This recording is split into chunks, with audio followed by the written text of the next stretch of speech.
Atención, vamos con información importante, amigo televidente. Vivimos en un país donde la mayoría de personas nos automedicamos.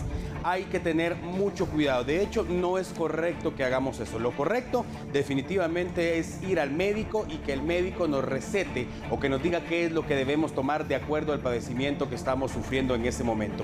Así que las autoridades pertinentes, las autoridades de salud han tomado cartas en el asunto. Esta es una medida bastante polémica, por cierto, porque algunas personas no están de acuerdo. Algunas personas están de acuerdo por lo que le acabo de decir, no es bueno automedicarse. Otras personas están en desacuerdo porque entonces aseguran que ahora van a tener que gastar el doble porque van a tener que ir primero al médico. Así que, repito, esta es una decisión muy polémica, muy importante, pero que todos debemos conocer. Alan, y tal cual has dado esta descripción, es completamente correcta y se está haciendo con anticipación y seguro que vamos a dar muchísimo de qué hablar, porque de ahora en adelante, si usted va a comprar un antibiótico, escuche bien, debe presentar la prescripción médica, una receta, de lo contrario no va a poder obtener el producto. La medida se ha tomado con el fin de evitar la resistencia a estos medicamentos que con el tiempo, por supuesto que va a ser imposible el tratamiento de infecciones y enfermedades. Según el Ministerio de Salud Pública, la venta de los esteroides oftalmológicos también van a ser regulados. Aquellos colirios que usted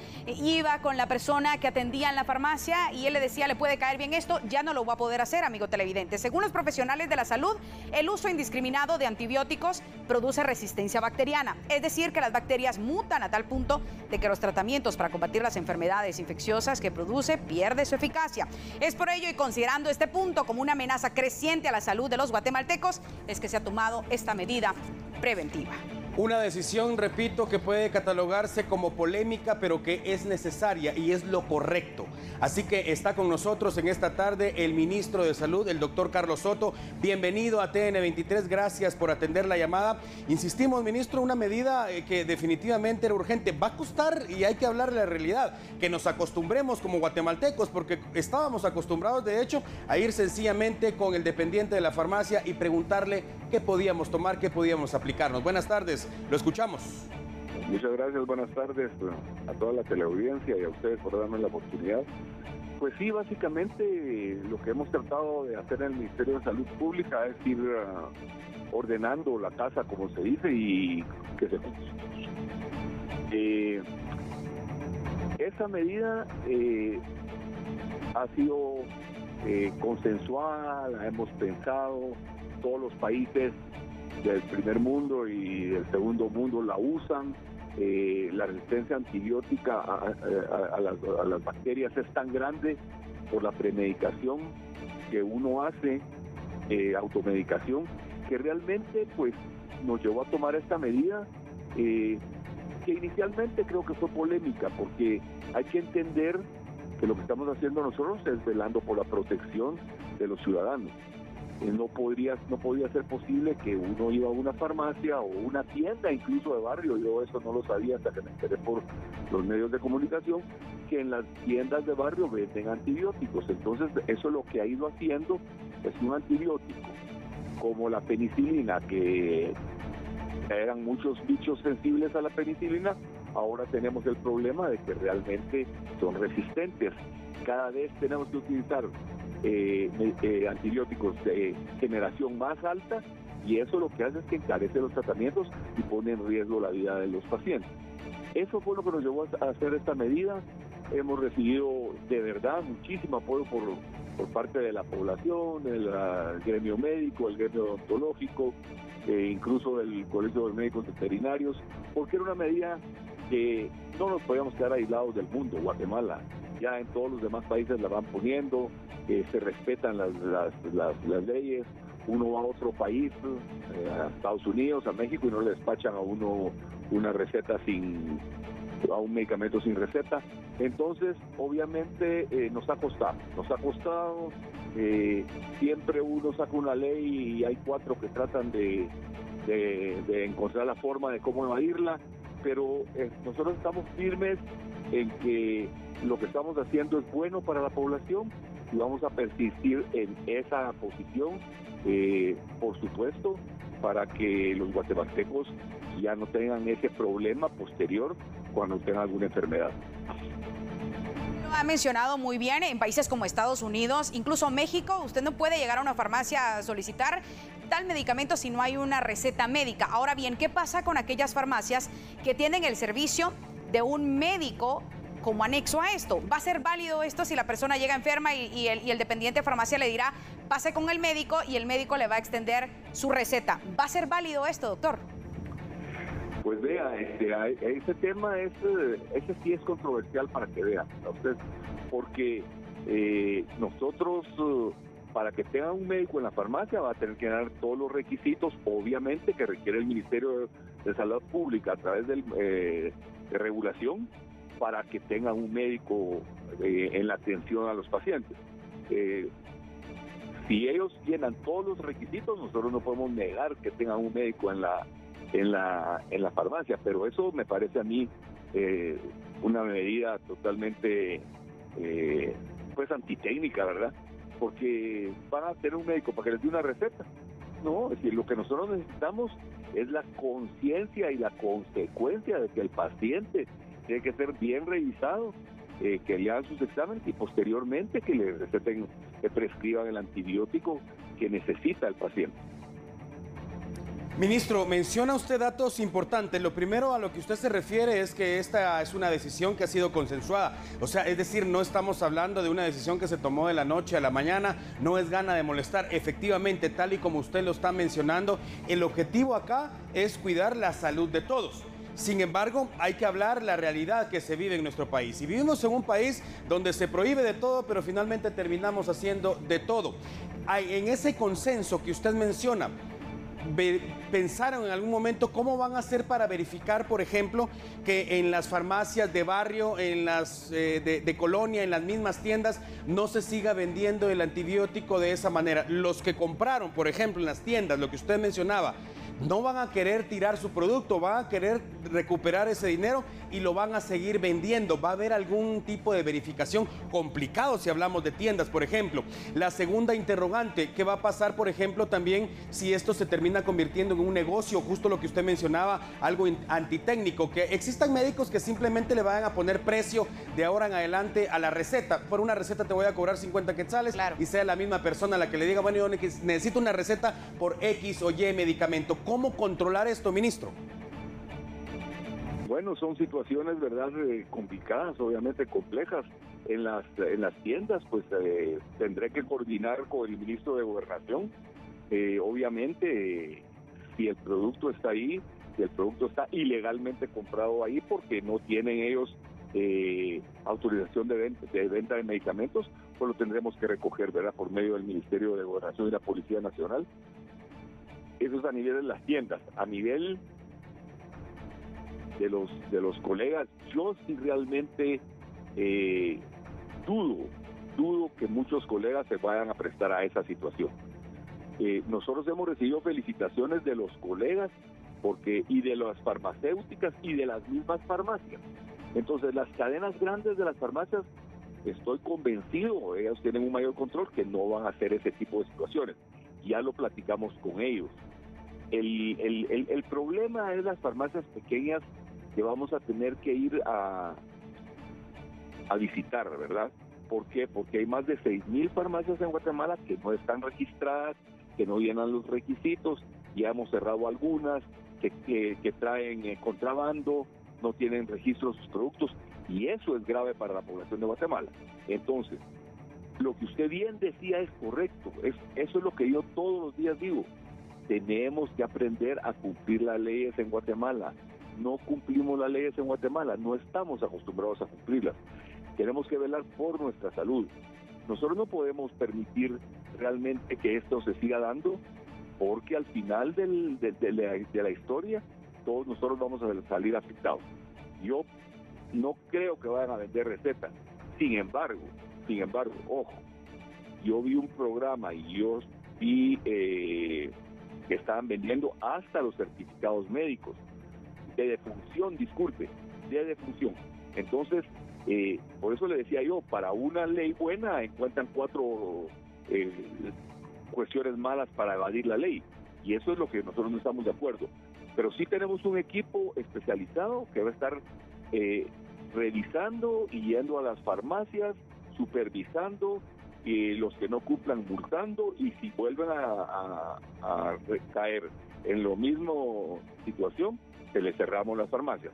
Entonces nosotros ya hablamos que vamos a darle un mes más a las farmacias hasta octubre, y pues, posterior a eso vamos a entrarle con fuerza a esta situación. Y así vamos a ir avanzando, porque mire, ejemplo, alguien dijo de las gotas en los ojos. Si uno está bien que vaya a una farmacia, tiene unas gotas en los ojos, y si uno tiene glaucoma o sea aumento de la presión intraocular, uno puede dejar ciego al paciente. ¿Qué es lo que ha pasado? Entonces todo eso lo tenemos que regular en Guatemala. Pongo el ejemplo rápido. Usted va a los Estados Unidos, o la población va a los Estados Unidos, y ahí sí todos usan cinturón de seguridad y nadie tira la basura a la calle, porque tenemos que respetar a los Estados Unidos, porque así son las leyes allá. Pero aquí no lo hacemos. Aquí usted va pasando al lado de una camioneta y le tira un elotazo a uno en el vidrio, y nadie se pone el cinturón, y todos hablamos. Yo voy hablando por teléfono, pero o el copiloto, pero todos hablamos por celular. Entonces no cumplimos la ley, y nosotros sí vamos a hacer cumplir la ley en el Ministerio de Salud Pública y Asistencia Social. Doctor, hay mucho de qué hablar en este tema, y como usted lo decía, vamos a ir avanzando paso a paso. Se tiene a un futuro próximo implementar algo de tecnología, es decir, un programa donde los dependientes de farmacia puedan entrar y verificar el número de colegiado activo de los médicos. Le digo esto porque alguien puede fabricar una factura y mientras se comprueba, la farmacia simplemente le va a vender esto. Esa sería la primera pregunta. Y segunda, ¿se le va a obligar a los médicos que la receta médica tenga copia para algún momento contrastar ciertos datos? Bueno, sí. Obviamente nosotros en el sistema de salud, las recetas van a tener que tener copia. Con los médicos privados, pues nosotros en lo privado tenemos nuestras formas de hacer las recetas, pero nosotros lo que queremos implementar, y eso es importante, estamos viendo el mecanismo de implementarlo, es la receta electrónica. Eso es para que los médicos tengan una facilidad de, luego de examinar al paciente, poder mandar la receta a la farmacia que escoge el paciente e irla a recoger. Entonces estamos buscando métodos con el CIGSA, que es nuestro brazo operativo de cómo hacemos más fácil las cosas, computarizando el ministerio para que podamos tener mejor control de todo esto. Créanme que es complicado aquí en Guatemala hacer las cosas, pero tenemos que aprender a complicarla. Después quiero indicarles que le vamos a entrar con fuerza a la situación del tabaco en los establecimientos cerrados. Eso va a ser otro problema que nos puede traer, pero también le vamos a entrar con fe a eso también. Una pregunta para cerrar: ¿qué va a pasar con los centros de salud que no cuentan con un médico o que incluso son enviados EPCistas para realizar este tipo de consultas médicas? ¿Tendrá ahora que instalarse un médico de cabecera en cada centro de salud y sobre todo que acompañe el trabajo de los EPCistas? Esa es excelente pregunta, porque eso es de lo que más nos han cuestionado. No, los EPCistas son médicos prácticamente que están en el último año de medicina y están graduados casi. Les falta solo hacer su tesis y terminar su rural, y es gente que ya ha estado en los hospitales, ya tiene una práctica de cómo evaluar a un paciente, de qué recetarle. O sea, la mayoría de los EPCistas, así no decirle todos, han rotado ya por los hospitales nacionales y por el Seguro Social. Entonces nosotros no tenemos ningún problema con que ellos, porque todavía no tienen sello profesional, con el sello del centro de salud autorizado, puedan hacer la receta, la hacen la receta con copia, ponen el genérico, porque ellos sí no pueden poner nombres comerciales, ¿verdad? En el Estado no se pueden poner nombres comerciales, y se expende el medicamento. Es más, nosotros en los centros de salud y en los puestos de salud tenemos ciertos antibióticos de uso común que nosotros se los damos a los pacientes, no los tienen que comprar, sino que nosotros se los proveemos. Entonces todo eso es lo que creo que va a costarnos un poco más, porque hay lugares en Guatemala, como un departamento grandísimo como Petén o Huehuetenango, donde cuesta más llegar, pero que estamos buscando la solución a ese tipo de problemas. Todo principio cuesta. El problema es mantenerse y después mejorar la situación, y eso es lo que buscamos nosotros. Ya para finalizar, tenemos que tener claro definitivamente que, como bien usted lo menciona, todo comienzo cuesta. Va a ser complicado, definitivamente, y no estamos hablando de semanas, no estamos hablando de meses. Seguramente estamos hablando hasta de años para que nos acostumbremos a esta medida, pero algo muy importante, al final de cuentas, es algo de conciencia, tanto de los médicos, tanto de los farmacéuticos, de los que venden las medicinas y sobre todo de los pacientes. Tenemos que entender que ya las cosas cambiaron y tenemos que apegarnos a las nuevas reglas. Ahora bien, usted menciona dos datos importantes y con esto vamos a finalizar. Más de 6,000 farmacias sin registrar, menciona usted. Va a ser sumamente complicado definitivamente comprobar que en esas farmacias están vendiendo o no están vendiendo, mejor dicho, sin la receta médica. Y menciona usted también que esto también fue consensuado, hablado, platicado con las grandes cadenas de farmacia. A eso quiero referirme específicamente. ¿Cómo es el procedimiento para que todos estemos claros? Llamo a las grandes farmacias que todos conocemos, pido la medicina que necesito, el antibiótico. Cuando el que entrega llega, debo entregarle mi receta médica. Supongo, esta persona la va a entregar a la farmacia. ¿En qué momento va a cotejar el Ministerio de Salud, por ejemplo, si la farmacia X adquirió este mes 15 o 100 muestras de penicilina? Al final de mes si ya las vendió, tiene que tener las 100 recetas también. ¿Ese proceso también se va a hacer mensual, se va a hacer anual? No, buena pregunta. Mire, recuérdese que nosotros ya tenemos la experiencia de los medicamentos controlados y con eso no hay problema. Y esa experiencia que tenemos nosotros con los medicamentos controlados la vamos a transpolar a los antibióticos. Obviamente igual. A usted no le despachan aquí un medicamento controlado como el diazepam. Eso es una cuestión grave si lo hacen. Lo mismo, es el mismo mecanismo que vamos a utilizar nosotros para los antibióticos. Entonces, yo creo que la experiencia de manejar controlados nos va a hacer mucho más fácil manejar los antibióticos. Le seguimos dando vueltas a muchas cosas porque la crítica siempre puede ser buena o mala. Pero miren, yo he tenido la experiencia de sentarme con la gente, como les digo yo, con los dueños de las grandes farmacias, con los dueños de las distribuidoras, con los laboratorios, y todos están de acuerdo con la medida. Es que era una medida necesaria en el país. Entonces yo creo que lo que usted decía es lo más importante. Yo por eso les agradezco la entrevista, porque uno tiene que tener esa actitud positiva para hacer las cosas en Guatemala. Tenemos que ver que el beneficio es para nosotros, no es para el ministro de Salud ni para el Ministerio de Salud Pública, es para nosotros. Entonces, yo pienso que podrá pasar nuestro periodo, pero esa medida no la van a poder quitar porque vamos a lograr lo que hacen otros países grandes en el mundo. Ojalá que sea de esa manera y como usted bien lo menciona y lo ha reiterado constantemente, el objetivo acá es buscar el beneficio de todos. Aquí no estamos hablando de un beneficio para un médico, para los dueños de las farmacias, es el beneficio para todos. No es correcto, amigo televidente, que nos estemos automedicando. Agradecemos al doctor Carlos Soto, ministro de Salud Pública, por atender la llamada de TN23 y aclarar todas las dudas, no para nosotros, sino por supuesto para el pueblo en general. Ya lo sabe entonces, amigo televidente, es la nueva disposición. Esto, insistimos, va a ser un complicado seguramente, hay que decir las cosas como son, pero tenemos que acostumbrarnos, tenemos que hacer las cosas bien y sobre todo entender que si se está realizando esto es porque hay casos documentados donde las personas se han automedicado y lamentablemente la situación ha sido contraria a lo que ellos esperaban. La situación ha sido más complicada, han terminado en algún hospital internos por haberse aplicado alguna medicina o haber consumido, ingerido alguna medicina que no era la que le correspondía.